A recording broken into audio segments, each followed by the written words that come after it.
G'day, Ziggy here, and welcome to another episode of Plan to Prosper. In today's episode, we've got two parts to it. The first part is I speak to Shivang Badaji, who I'm mentoring at the moment in the financial planning space, and he's what's called a provisional financial advisor. So I talk to him from two aspects. One is how he's finding the process in terms of what we're giving advice to, when it comes to the clients. The second part is to he as a millennial, right? He's a millennial, and so the issues that millennials are facing. So he's able to share that. We had a fun time. And the second part of this whole episode is street talk. Gee, I love doing these. I love getting in amongst the people and having a chat and having a laugh. So enjoy the episode. Now, Shivang, we're talking today about a lot of things, right? Now, if I just give people some context about sort of your role here at 3P, you're what's called a provisional financial planner. Yes. Which means what? So I would be working under your mentorship for a year. Am I a good mentor? I believe so. Yes. I can't lie. I don't want to get fired. So yeah. You can lie. I can lie. I mean, you're amazing, but a provisional advisor is someone who takes up 6 months initially before an exam, which is an ASIC exam. You have to work along with an advisor. He teaches you how to deal with clients, what's the best practice in financial planning, and after the 6 months of the exam, he ticks off that you can practice financial advisory. So it's a long professional. It's like they call it professional year, right? Yeah, it's a professional year. Yeah. Yes. And I really like it because I think that, I heard someone say years ago, I can't remember, I think it was some mentor, might have been Simon Sinek or one of these guys. It's Denzel Washington at his graduation, I think he said this, which was help, you get helped up and then you help someone up, something like that, to that effect. But I think it was a really good quote because in the same way that I've been helped up and now I'm at a position where I've got experience and, I can then help you up as well in your career and your journey and unpacking some of, what I've learned, onto you, which is good. But I'm glad you did say I'm a good mentor. Thank you. All right. So if I was to ask you, for example, because what I want to do today is just give people a brief snapshot of the issues that we're seeing. Mm-hmm. Right? What would be the biggest issue? So I'll come to that. But also talk to you as a millennial, right, when it comes to your finances. So we're talking to different generations, and we want to get an idea of what are some of the issues that they're facing and give them some guidance around that. But firstly, coming back to the clients, what's the thing that you see as we work together with clients? What's the thing you see when they initially come to us? I think they do not have a financial plan or objective in place initially when they come. And then we help them out to figure out their financial goals and objectives. And ultimately, they leave us with a good financial plan. So I think they do not have a clear idea about their goals to start with. So I think you've been part of that journey from the beginning, right, where they come in and you'll see the questions that I ask, which is, so what are your goals and objectives? And some people go, oh, gee, you have to think about that one. Some people are very clear on those goals and objectives, but by the end of it, they've got some clarity about the way forward, haven't they? Yes, because not all investments work for them or against them, so they do not know. They're juggling with what to do, either property or investments in terms of securities and derivatives. But we can give them a proper idea what's in their best interest. So that's our objective and our goal for the client's goal. So it works accordingly. Yeah. And look, mate, I give you some feedback. You've been great as a provisional advisor. I'm going to say all the good things about him, but do I say some of the bad stuff? Oh, yes. Any please. secrets? Hey, do you have a joke? Have we got a joke? No. We'll usually start off with a joke. I do not have a joke. What? You should have come prepared. I'm caught Hey, now. but it's got to be clean. It's got to be clean. I mean, you don't have is there an Indian joke? We don't want to get all. No, okay. No. All right. No Indian We don't jokes. have any joke. We don't have any joke. Maybe we'll put some in the. It wouldn't be appropriate here. Wouldn't be appropriate. Okay, fair enough. All right, let's move on. Okay, so it's been good. Now that you're 12 months on, looking back, what's been a big achievement? Looking back, I believe you helping me talk to clients, engaging and understanding their issues. after which I can comprehend what their goals and objectives are and provide them good advice, is something what I've achieved in the last 12 months, I would say. Yeah, good. So, I mean, it's good interpreting what you're trying to help me, and then I applying what you're trying to tell me to do. Okay. So now take off your hat as a provisional advisor and put on your millennials hat. There you go. Yep. So what's some of the issues that millennials face today? To start with, I think again they do not have a plan. Number one, few small things that they do not understand where they spend their money. Also, I think the biggest issue would be most of our generation might receive an inheritance, which we absolutely have no idea what to do with.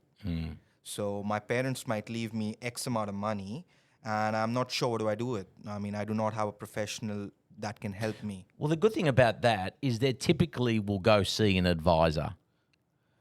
Wouldn't they? I think social Because media. I said we see, yeah. I mean, you've seen it. We've seen a lot of clients say, "I've received an inheritance. I need some advice on it." So, do people in your generation do that? I think most of them are much influenced with social media and reels, so they do not get proper advice from a licensed advisor rather than somebody who's who's not licensed in providing you advice, or you should do this, Yeah. and getting influenced with that. And we know there's thousands of people online on YouTube, whatever, that'll tell you how to create wealth. Many of which are unqualified, which is unfortunate. That's why we see so many mistakes being made. Yeah. Okay, so what other issues? And you mentioned in terms of they don't know where they spend their money. Why is that? Because I think they do not. I believe most of them spend more on shopping and things that they don't need, just generally. I mean, going out or traveling is a good expense, but just spending on things that would be advertised on social media and then just purchasing it again and again, I mean, doesn't make sense. They do not have proper plans in place where you create a budget planner where they can see, oh, they're spending more on subscriptions or they're spending more on shopping and clothing. They do not need to spend in that particular gaps, right? Well, the thing is with apps these days, it's so easy to have that recorded. We're talking about apps that can give you that information. I mean, they can, but how many times do young kids they update it. They do not update it pretty often, and they see something new and interesting, they'll just go ahead and buy it, thinking that they have enough, but they do not think that they have bills coming up next 6 months. Yep. So do you think maybe it's not an awareness, or it's just like I would sort of live for today and thinking about the future is a bit too difficult? I believe from my parents' times, I mean, they used to save up to buy a house. Now, given that the house or any other instruments have become so expensive here in Australia, they do not have the potential of, they do not have that thinking that I might go out there and buy a property. So I think, I mean, they're still saving, but I don't think so they're saving for a down payment because they think that that's an unrealistic goal. So they keep spending on things. Yeah, it's almost like there's a bit of helplessness in it. It's like it's a foregone conclusion. I'm not going to be able to afford anything, so what's the point of even trying to? Yes, I think that's how most millennials think. It's a common thing. I mean, we spoke to my daughter Naomi. Who's a Gen. What did we say she was? Gen Z, I believe. Gen Z. You're right, Gen Z. I should know that. She's a Gen Z, and that was the same comment was about unaffordability of a home, right? And so it goes off the radar, which is an issue. But yeah, okay. Well, something else I was going to ask you, which has slipped my mind. It was around the millennial. Okay, so when it comes to those expenses, right? If there was something that could help them, say, allocate X, Y, or Z amount, be percentages, do you think that would help? I think micro investing does help in some ways. Micro investing, I like that term, and I've heard that term. Micro investing, bit by bit. Yeah, just small portions to probably a fixed interest fund or something might help. Something that generates returns or gains capital growth could help, yes. Yeah. I think what's lacking a bit in all of us, and this is across the board, whether you're millennial, Gen Z, whatever the case, right? So this is not, it lacks a bit in me as well, is do whatever it takes. If I look at you, right, you have moved from Sydney to Melbourne to take this role with us. Yes. Right? Now, your social circle was in Sydney. Yes, that's right. But you did whatever it took because you thought this was an opportunity and part of your career. All right? Yes. Do you think some of that is lacking where people say, oh, look, it just doesn't matter. I'm just going to spend. If they had a different mindset where they said, there are goals that I want to achieve and I'm going to do whatever it takes. Yeah, I'm not going to be silly and sort of live off, grass and noodles and everything every day, but there's got to be some compromise. Do you think that would help? I think it does help, but how many people want to get out of their comfort zone and get to it? Because opportunity is right there for grabs, but you just want to be comfortable where you are. So I think that's one good decision I take. I wouldn't get this learning what I get from you from anywhere else. I mean, if I would take the other opportunity I had with another financial planner, he wouldn't teach me what you teach me. So it's going to be different. Also, I think most of us do not understand the opportunity that's presented in front of us. So how can I execute that opportunity? So we don't take drastic steps. We're very conservative in that way. Yep. One of the points I continue to make to everyone, I think this is common regardless of your age, is, I say to a lot of clients when we have the first appointment and they've reached out and I said, well, the first appointment, it's step by step. So the fact that you've reached out for the first appointment, you are moving in the right direction. Now it's a matter of if you continue to move in the right direction and execute a plan that we put in place. Unfortunately, some people procrastinate. It's one of the problems I've seen is they procrastinate. They have every intention to speak to someone, to see someone, to get advice, but I'll get to it and it'll happen. And of course, time passes and you don't get this micro investing and another year's gone. So there's a common theme for all of us. There's some level of procrastination. But the ones that do get ahead, the ones that do some planning, just need a bit of discipline, get out there and do it. So well done on you for making that move. What are some other tips based on your example? You're next year you'll be a financial planner, right? Yes. Fully licensed. You're a millennial. Give us, say, your top three. Let's say top three. I'll mention a few. What you would if I was a let's say I was a Gen Z now, or even if I was a millennial. Let's talk to your level. If I was a millennial, what are some of the things you would say, hey, before you leave, these are some of the things that I would think about? As a millennial, I would think about, number one would be my cash flow. Because I think the biggest bill we have as millennials are earning good income. We're not in the we're not in the medium to low income bracket, right? Most of us are getting to the higher income bracket. So I think the biggest bill that we have is a tax bill, which could be higher than our rental payments, So I think managing our investments and managing our taxes might make a bigger difference for us. So we need a qualified tax provider who can give us tax strategies, how to mitigate, our tax expenses, which helps us in the long run. Because I think most millennials should have this attitude where we say money saved is money earned. So I think that would be one good change. Yeah, that's good. Look, with anyone, I think that's the one of the key pillars of financial planning is cash flow. Yeah. Managing cash flow. Because if you have a surplus, there's something you can do with that surplus. You can invest, you can plan, you can spend.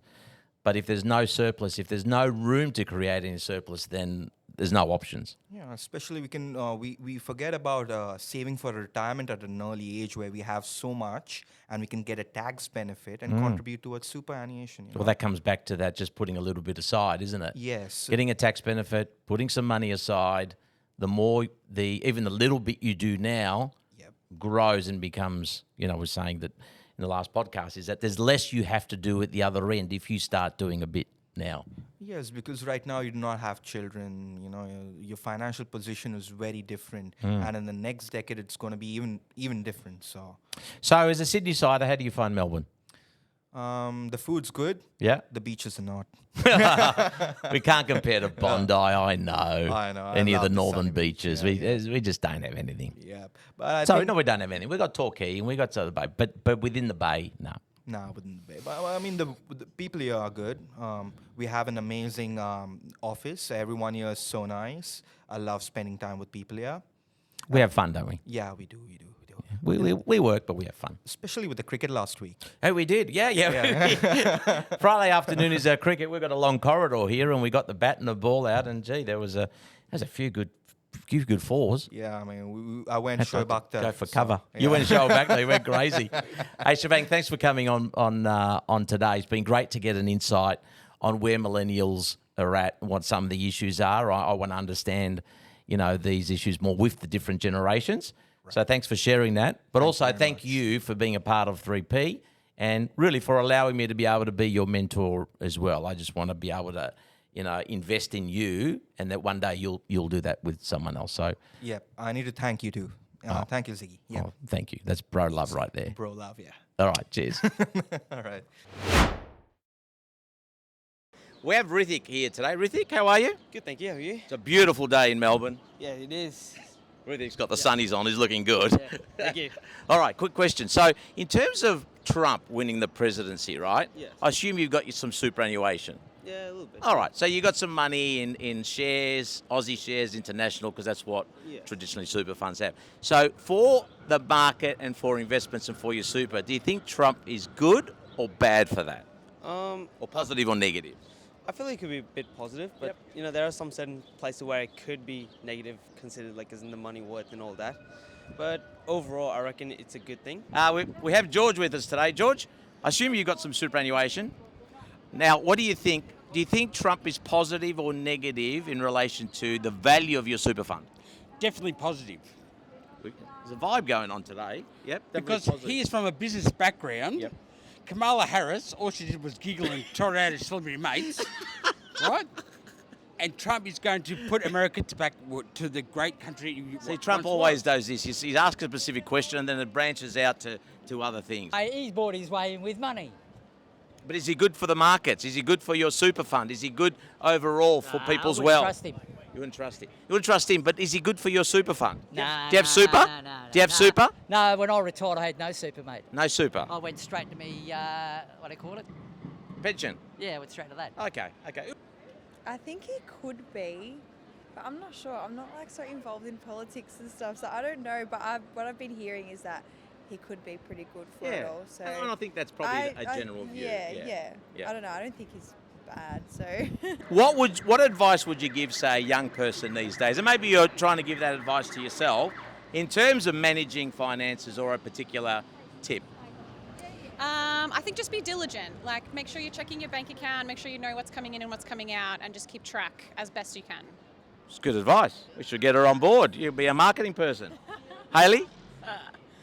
Don't take out loans too young. Bad idea. You'll learn the mistake when you get older. Yeah. My advice for younger people would be to back yourself. Back yourself with making money, with creating ideas, with creating inventions. Back yourself. Don't sit there and expect to buy property and have passive investments and blah blah. Back yourself. Go for broke. If you're living at home and all that, back yourself. Go for broke. Try to make something try to make something of yourself that you enjoy doing yourself. Yeah, love it. Yeah. Don't just go and work for a bank. Yep. If it doesn't work out, go work for a bank. Save money. Save money. Thank you. Yeah, thank you. Yeah, Thank you. save money. Save money. Anything else? What are you doing? How do you manage your money? I wouldn't say I do. Yeah, look. You don't manage it? I'm working, but I haven't made a lot of money. Okay. So regardless of how much you make, whether it's a small amount or a large amount, how do you usually balance between maybe saving for something, could be a holiday, and spending what you need to spend with? Don't let it fall below 100. $100? No, like the 100. Like if you're at 1,200, don't let it fall below that. You can't spend money till you get paid, and then you're 1,050. So always have a buffer. Always have a buffer. Yeah, so I like it. if you have It works. I can see Eleanor's passionate it about this works. one. If you have $190, then you have $90 to spend. Yep. But if you have $110, then you have $10 to spend. It's like you can't go under. So 100 is your base. 100 is your base. That's your buffer. Yeah. Don't go below that because you might have an emergency, right? Yeah. And it's just so. Yeah. So what's your buffer? Do you have a buffer there? Well, it's just always Whatever 100 you're at. She could be Oh, at 900. whatever She could be at I get you. 500. Yeah. So it's 500, 600 or 1,200. Your buffer's like 500, and then you get paid, and now you're at 620. So now you can spend $20 to get down to 600. Okay, so your buffer keeps on going up. Yeah, that's the thing. You keep making money. That is good advice. I like that. You girls are smart. Do you guys have a financial planner? No. No. When you hear the word financial planner, what do you think they do? Hayley? Hoping help me get rich, maybe. Yeah. Gemma? I think they help you, achieve your financial goals. So if you know what you want to achieve, if you want to go on a holiday every year, whatever that looks like, they help you structure your finances in a way that can support that. He's out. They're helping people to reduce their tax in retirement. They're helping people to invest that don't know how to invest. They've got a good job to do. The industry's cleaned up. They're all degree qualified now, and they're all, You can be our marketing person. In terms of property, the Herald Sun today reported that the property market in Melbourne for 2024 has dropped by 1.6%. And the outlook, most economists are talking about the outlook for 2025 in Melbourne not being that good. Have you got a view, comment, thoughts? Well, I guess the area around here is starting to drop due to maybe just population-wise, so maybe just the noise and all that. So that's why the amount will be dropping. But other than that, I reckon it's kind of a good thing as well, because if you can handle the noise and all the other little extra little things, it's a good thing for people who need to get something to say in a small area. Yeah. What's your view? Well, I'd have to totally agree. Yep. I mean, the stupid thing is that the federal government has allowed 1.5 million refugees from Ukraine to come here. Where are they going to live? I live at your place. The property market was negative for the year 2024. It was off about 1.6%. And the prospects aren't looking too much better for Melbourne for 2025. And maybe property generally. So do you have any thoughts about that, given that your parents say, you should have bought property by now, but what are your thoughts around that? Yeah, it is not the best, I think. I just feel like it's so unaffordable to even look at buying a house at the moment. So I feel like a lot of people are on a minimum wage where they can't really afford to go out and look. Yeah. I don't know. That's how I see it. Because Well, yeah, go on. no, that's how I see it because I know a lot of people that I've spoken to are in the same boat where they're just we want to eventually buy a house, but we don't see it happening anytime soon because it's all adds up, all the deposits and stuff. Yeah, so. prices are going up, and it's Yeah. affordability. It's how am I going to be able to buy that? Exactly. Yeah, mum and dad. Yeah. I hint to them. As young people, what is your feelings about owning a property one day and the prospects of that? We were talking about this the other day. Oh, yeah? I think I said, realistically, we're probably not going to be able to own a house ourselves anytime soon. Do you guys still live at home, maybe? Yeah. Okay. And you reckon that might be longer than normal and longer than what you probably would have liked it to be? I feel like we'll probably be able to move out, but it might be into a share house situation. Yeah. Okay. And in terms of property and that, Eleanor, you feel it's got similar feelings? Yeah. Housing prices pretty high, hey? Yeah. Hope you enjoyed that episode. That was a great chat with Shivang. It wasn't street talk funny. I really enjoyed that. So I hope you enjoyed it, and we'll see you next time.